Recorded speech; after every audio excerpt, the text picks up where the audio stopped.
Boa noite, amigos. Hoje, quinta-feira, dia 7 de novembro, vamos abordar no estudo político de hoje o assunto 108 municípios catarinenses podem ser incorporados a vizinhos. Vários municípios aqui de Santa Catarina não se sustentam. Tem grandes dificuldades de recursos, não conseguem se manter sozinhos, não conseguem ser independentes, não conseguem caminhar com as próprias pernas e dependem sempre da ajuda, do auxílio do Estado, da União Federal ou até do município do lado. Então é uma proposta ousada, tá, do governo Bolsonaro, governo federal, que está repercutindo muito na mídia. Várias pessoas estão questionando os prós e contras dessa medida, de cunho estritamente econômico.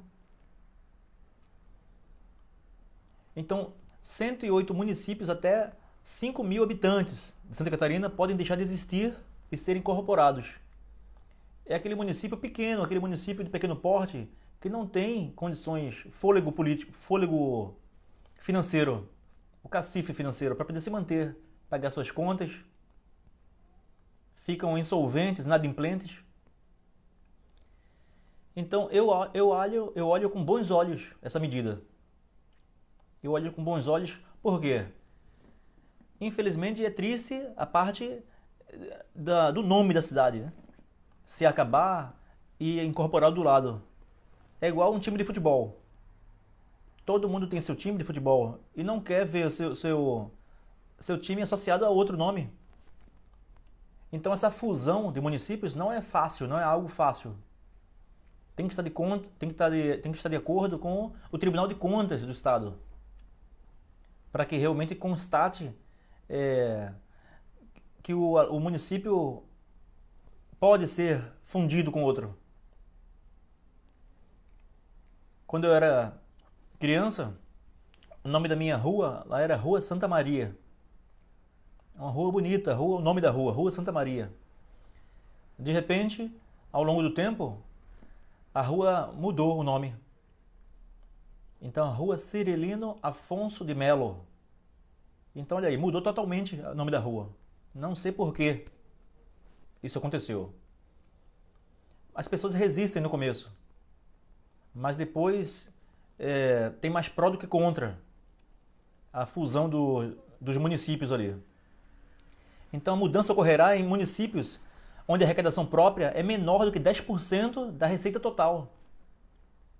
Ou seja, aquele município que é o hipossuficiente, né? Aquele município mais fraquinho, aquele município mais dependente financeiramente de outro, da União Federal, do Estado.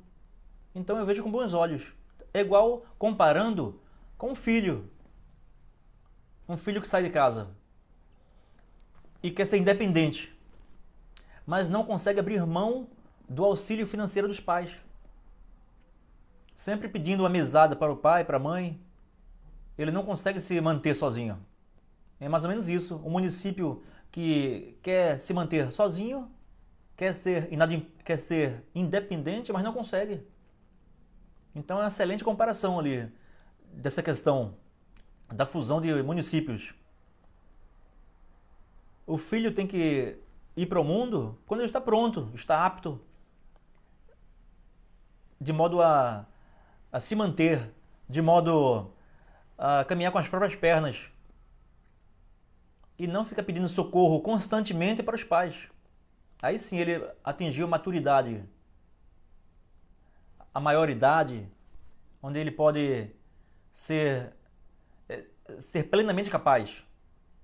Mas não é a realidade de vários municípios aqui de Joinville e do Brasil como um todo. Tem um grande contraste em todos os estados da federação. Então por isso que é importante a revisão do Pacto Federativo aqui no Brasil. O que é Pacto Federativo? É a competência da União Federal, o vínculo que ela tem com os estados e o vínculo dos estados com os municípios. A distribuição de recursos. Tantos por cento da União Federal. Tem o repasse para os estados, o repasse para os municípios. Então, a revisão do Pacto Federativo. Isso aí é importante nós abordarmos essa questão ali e estudarmos um pouco mais profundamente sobre a questão da economia. O Pacto Federativo. Então, tá lá. Recentemente, o presidente Bolsonaro extinguiu vários municípios, vários ministérios. Vários ministérios foram aglutinados a outro. E o Brasil parou por causa disso? Era uma coisa ousada, ninguém fez isso antes. Então ele, não, vou reduzir, vou enxugar a máquina. Então de 29 ministérios passou para 22. 22, 23, 24, 25, 26, 27, 28, 29. 7 ministérios a menos. E o Brasil parou por causa disso? Não. Agora enxugou bastante, né? Cargos comissionados, várias pessoas mamando nos cofres públicos. Então essa medida de fundir municípios catarinenses, eu vejo com bons olhos, porque imagine quantos prefeitos a menos. Quantos vice-prefeitos a menos? Quantos vereadores e vereadoras a menos? Sem contar com as diárias para cursos, para capacitações fraudulentas. Então, com certeza, o orçamento ali vai sobrar bastante dinheiro ali, porque é investido nos sanguessugas, cada um sugando de um lado, de outro, de um lado, de outro. Então, vai sobrar muito mais dinheiro para redistribuir e para gastar onde realmente é prioridade, né? Educação, saúde, segurança, acessibilidade. Então tá aqui. Vamos ver aqui. A FECAM, o presidente da FECAM fala: fusão de municípios não é algo tão simples como se imagina. Com certeza, não é simples, mas é necessário que se dê o primeiro passo. Tá ok? 39 cidades em risco em Santa Catarina, segundo o Tribunal de Contas do Estado de Santa Catarina. A situação financeira e a viabilidade dos municípios pequenos em Santa Catarina já havia sido alvo de um estudo do Tribunal de Contas do Estado, elaborado em 2017 e autuado em março desse ano. No levantamento, o órgão apontou que, à época, 105 municípios possuíam menos de 5 mil habitantes. Desses 39, tinham como receita própria menos de 10% da receita total, necessária para manter a estrutura do município. Essa é a realidade nossa, atual. Pouquíssimos municípios com capacidade plena de se manterem, pujantes. Tem muitos municípios aí totalmente dependentes do município do lado. Agora, e os contras? O contra é que aquele município que tem já sua identidade, né? já é conhecido com aquele nome, de repente some do mapa aquele nome e muda, surge outro nome, né? Do município ao lado. É triste de se ver sumir aquele carinho, aquele vínculo ali histórico, né? Mas eu vejo com bons olhos, sim, essa medida audaciosa, corajosa, mas que é necessário tomar essa providência para gerar mais recursos para o Brasil, tendo em vista que a economia brasileira está no caminho certo, está progredindo dia após dia, sob a batuta do ministro Paulo Guedes. Ele está reinventando a roda, está tentando dar um jeito de colocar o Brasil nos trilhos. E para isso, a equipe dele elaborou essa ideia de fundir municípios. Eu vejo com bons olhos. Mais dinheiro para a saúde, educação, investimentos. Com certeza vai sobrar dinheiro ali. Se for corretamente aplicado, o Brasil vai dar um salto 50 anos em 5, como era o antigo slogan político. Agora, Vamos ver aqui. Tem aqui, ó, na justificativa da PEC, o governo aponta que dos 5,5 mil municípios de todo o país, 1,2 mil poderiam ser atingidos pela medida por possuir população inferior a 5 mil municípios. Segundo o texto do governo, a maior parte desses municípios não arrecadaria receitas próprias suficientes para custear a própria estrutura, como prefeitura e Câmara dos Vereadores, e que esses custos não existiriam ou seriam substancialmente reduzidos caso o município fosse incorporado a outro. O que você acha dessa medida? Comente aqui abaixo. O que você acha? Você concorda com essa medida audaciosa? Ou qual a sua crítica contra essa medida? Comente aí, por favor, aqui nos comentários.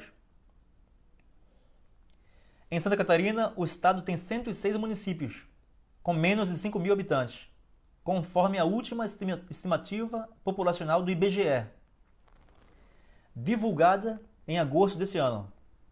Mas a incorporação por outras cidades vai depender também da receita própria dos municípios. Eles têm um prazo para se adaptarem, para buscarem recursos, se quiserem manter o seu próprio nome. Agora, caso não consigam, vamos entrar na tramitação de incorporação ao município vizinho, uma aglutinação. Vamos ver aqui. Pacote de Guedes prevê orçamento flexível, corte de jornada e salário de servidores. Olha aí. Então, eu finalizo a live de hoje. Vamos ler aqui alguns comentários dos queridos amigos que acompanham a live de hoje. Vamos lá. Opa. Muito desemprego, o Thiago Lourenço comentou. Muito desemprego. Isso aí, sargento. Estamos juntos. O Marcial de Oliveira. Um abraço, meu amigo. Muita gente ia parar, ia procurar uma profissão, ia se virar nos 30. Porque tem muita gente mamando ali, o cabide de emprego. E política não é cabide de emprego. Muitos secretários, toda uma estrutura perversa que está aí há décadas, sugando o nosso Brasil. Aqui também, em Santa Catarina, acontece isso. Imagine a redução da máquina estatal. Não é para isso que o Bolsonaro foi eleito? Para diminuir o inchaço da máquina pública? Então ele está cumprindo. Imagine quantos prefeitos a menos, vice-prefeitos, secretários, cargos comissionados, vereadores. E, por tabela, poderíamos também reduzir consideravelmente o número de deputados federais, senadores. Então, traria uma economia assustadoramente grande para o Brasil. O Brasil precisa, sim, reformatar esse pacto federativo com urgência. Eu torço para que essa medida seja estudada com maior detalhe, para que a gente veja no detalhe os prós e contras, e caso seja aprovada, que seja posta em prática o mais rápido possível. Ainda nesse mandato, o primeiro mandato do Bolsonaro. Para que a gente possa economizar muito dinheiro público e reinvestir nas pastas prioritárias do nosso país. Aí depois vai colocando nos trilhos a reforma da Previdência, vai colocando nos trilhos a reforma tributária. De grão em grão a galinha enche o papo. E a gente vai pegando aqui, enxugando um pouco aqui, enxugando um pouco ali, colocando a base de Alcântara para gerar dividendos, dinheiro aqui para o nosso país. E vamos vendo onde podemos gerar recursos. Já que o dinheiro não dá em árvore, nós temos que cortar aqui, cortar ali. Onde pouco se gasta, dá aquela sensação de que tem mais dinheiro. É o orçamento doméstico. Onde você não gasta com lazer, não gasta com cervejinha, com cigarro, não gasta com lanche na cantina. Você não gasta com supérfluos. Vai cortando aqui, cortando ali, administrando o seu orçamento doméstico. De repente, sobra dinheiro para investir. Não é isso aí que acontece? Nas nossas residências? Então, a mesma coisa, o Bolsonaro está cuidando do Brasil dessa forma. Vai enxugando aqui, enxugando ali, deixando de gastar em supérfluos, em políticos sanguessugas, prefeitos, vereadores, vice-prefeitos. E esse dinheiro que vai sobrar pode ser reinvestido onde realmente precisa. A Lava Jato combatendo o crime organizado do Petrolão, do Mensalão, de um lado, deixando o dinheiro evadir para paraísos fiscais fora do Brasil. Então, com esse montante de dinheiro, o Brasil é um país rico. Apesar de sucessivas crises financeiras, que o Lula falou que é uma marolinha, isso aqui é uma marolinha. Ele falou, né? Aquela crise que se abatia no mundo. Aqui no Brasil eu só sentia uma marolinha. Então o Brasil, apesar de sucessivas crises financeiras, ele está aí, ó, de pé. Apesar de tantas pessoas terem dilapidado o patrimônio da Petrobras, o Brasil continua de pé. Então, se você administrar corretamente, tiver uma gestão equilibrada, correta do dinheiro público, com certeza nossa segurança pública, nossa educação será outra. Dentro em breve, em 2, 3, 4 anos, estaremos com outro Brasil, muito mais pujante, muito mais desenvolvido. Um grande abraço, meus amigos. Até sexta-feira, até amanhã, se Deus quiser, com uma nova live. Tchau, tchau.